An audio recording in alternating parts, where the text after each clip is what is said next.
Please आप हट जाएं, बाद में ट्राई कर लीजिएगा। अभिनव ने बहुत ही शालीनता से इस बात को ध्यान में रखते हुए कहा कि कहीं वह भड़क ना जाए। आखिर लड़कियों का क्या भरोसा, पल में तोला पल में मासा। वह मेट्रो गेट से एग्जिट करने के लिए 2 बार कार्ड उस पर रख चुकी थी और दोनों बार क्रॉस का निशान आया था। अभिनव बगल में ही खड़ा था। उसने घूर कर देखा और थोड़ी सी सरक गई। निकलते निकलते अभिनव के कानों में आवाज़ पड़ी, पता नहीं किस बात की लोगों को जल्दी रहती है। अभिनव तेजी से सीढ़ियां उतर गया। असल में जल्दी तो रहती है।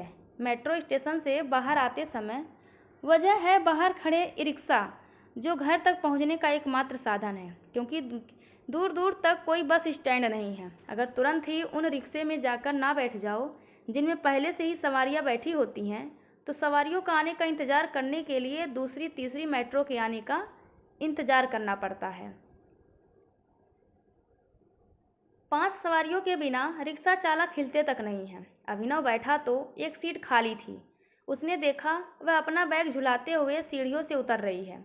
डीसी चौक रिक्शा वाले ने आवाज़ लगाई तो वह उसके सामने वाली सीट पर फौरन आकर बैठ गई।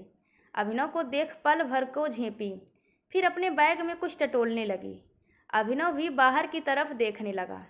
तभी उसका फ़ोन बजा। वह कह रही थी, हाँ बस पहुंच रही हूँ, रास्ते में हूँ।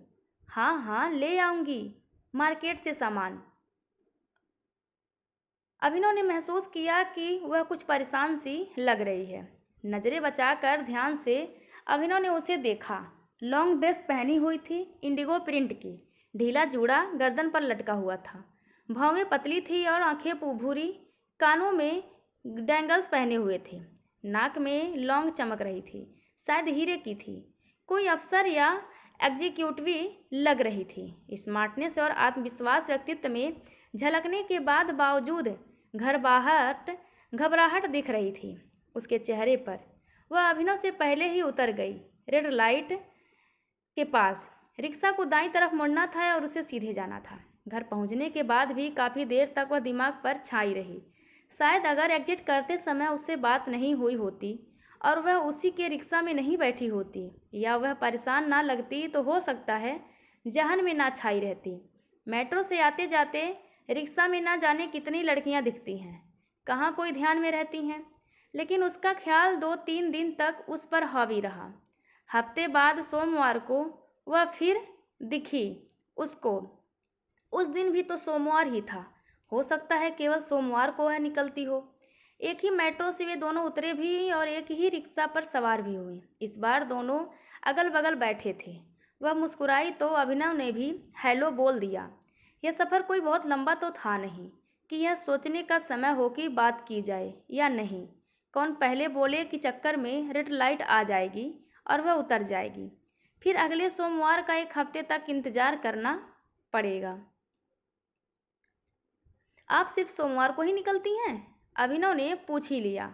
उसने पहले तो ऐसे देखा मानो पूछ रही हो कि तुमसे मतलब। फिर सामने बैठी सवारियों को देखा। अधेड़ उम्र के पति पत्नी बैठे थे सामने। जवाब ना मिलने पर अभिनव बाहर देखने लगा। यह तो सरासर बेइज्जती हुई। मैं ऑफिस कार से जाती हूँ, पर इन दिनों सोमवार को कार नहीं ले जाती, इसीलिए मेट्रो से जाती हूँ। कैब ले सकती हूँ, पर लगता है कि एक दिन ट्रैफिक से छुट्टी लेकर चैन से मेट्रो में सफ़र करूं। कोई परेशानी भी नहीं होती। अभिनव ने झट से उसकी ओर देखा। सोमवार को कार ना ले जाने की कोई खास वजह? उसने पूछ लिया। अब चाहे वह जो समझे कि उंगली पकड़ते पकड़ते पहुंचा पकड़ रहा है। सोमवार को पापा को कार चाहिए होती है, मम्मी का चेकअप कराने के लिए ले जाना होता है। उसके स्वर में कंपन था, लेकिन अगले ही पल अपने को संयत कर उसने पूछा, कहाँ जॉब करते हो? मैं सीए हूँ, एक प्राइवेट कंपनी में काम करता हूँ। यह तो अच्छी बात है, क्योंकि सीए की तो बहुत डिमांड रहती है हमेशा। मैं भी एक प्राइवेट कंपनी में एचआर हेड हूँ।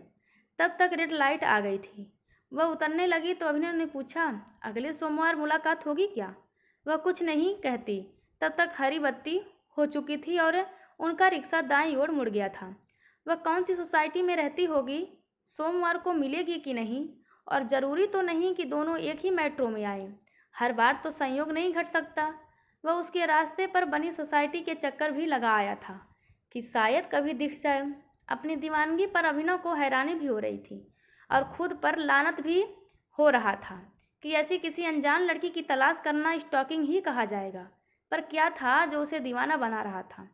अब उसे दोस्तों की बातें समझ आ रही थी, जो किसी के प्यार में थे या लव मैरिज कर चुके थे। अगर उसने अपने दोस्तों को बताया तो ज़रूर उसका मजाक उड़ाएंगे कि यार तुझे प्यार भी हुआ तो रिक्शा की सवारी से, रिक्शे में प्रेम, तेरी लव स्टोरी का टाइटल कैसा रहेगा? वैसे भी अब वह उसका नाम तक नहीं जानता था, इसीलिए किसी को कुछ नहीं बताया। बस अब इंतजार था तो सोमवार का। सारे इष्ट देवताओं को स्मरण करता हुआ वह मेट्रो से उतरा। कार्ड पंच किया, वह नहीं दिखी। सीढ़ियों से धीरे धीरे नीचे उतरा, मुड़कर कई बार पीछे देखा पर वह नहीं दिखी। एक रिक्शे की सीट खाली थी पर वह नहीं बैठा। इंतजार करेगा उसने सोचा। 2 मेट्रो और आ चुकी थी, वह नहीं आई। आखिरकार वह रिक्शे में बैठ ही गया। अकेला वही था अभी उसमें। एक और मेट्रो आ गई थी। सीढ़ियों से उतरते हुए देख रहा था, बार बार अपने मन को भी समझा रहा था। 2-4 गालियां भी खुद को दे चुका था। उसकी बगल में एक महिला आकर बैठी, भारी वजन की थी। अब अभिनव को खुद को सिकोड़ना पड़ा। खुद को एडजस्ट करने के चक्कर में उसकी नज़रें सीढ़ियों से हटी पल भर को, और उसी पल चमत्कार हुआ, वह उसके सामने की सीट पर आकर बैठ गई थी। अभिनव को लगा जैसे उसकी सांसें बेकाबू हो रही हों। कानों में किसी तरह की घंटियां बज रही हैं। होठ सूखते हुए महसूस हुए। हेलो, उसने कहा। आज लेट हो गई? आप इंतज़ार कर रहे थे मेरा? बाकी सवारियां उन्हें घूरने लगी थी। असल में आज ऑफिस से ही देर से निकली थी, सोचा नहीं था कि आपसे मुलाकात होगी। उसकी बात सुन अभिनव को लगा जैसे उसके भीतर रंग बिरंगी तितलियां नृत्य कर रही हैं और उनके रंग बिरंगे पंख उसके मन पर थाप देते हुए इंद्रधनुष बना रहे हैं। कभी कभी कहे गए कुछ शब्द भी खुशियों को घुंघरू की तरह छन छन करने लगते हैं। परेशान क्या अपनी माँ की वजह से थी? उनकी तबीयत ठीक नहीं क्या? अब ठीक है। रेड लाइट नहीं हुई तो दाएं मुड़ने के बाद ही वह उतरी। अभिनव भी उतर गया। वह मुस्कुराई। मेरा नाम कोयल है, मैं अमन सोसाइटी में रहती हूँ। मैं अभिनव सामने वाली सोसाइटी में रहता हूँ। ओके, चलती हूँ। अगले सोमवार मिलेंगे? नहीं, कार से ही जाऊँगी। फिर क्या, आसपास तो रहते हैं, कभी टकरा ही जाएंगे। वह हंसी। मैं क्या अपना नंबर दे सकता हूँ आपको? यानी मुझे फिर अपना नंबर देना होगा? अभिनव के गाल लड़कियों की तरह लाल हो गए। मोबाइल में उसका नंबर फीड कर उसने मिस कॉल दी। ट्रू कॉलर दिखा रहा था, कोयल पूरी। अब जाऊं? अभिनव ने कुछ नहीं कहा। नहीं कह पाएगा कि जाओ। उसे वह तब तक जाते देखता रहा जब तक कि वह मुड़ नहीं गई।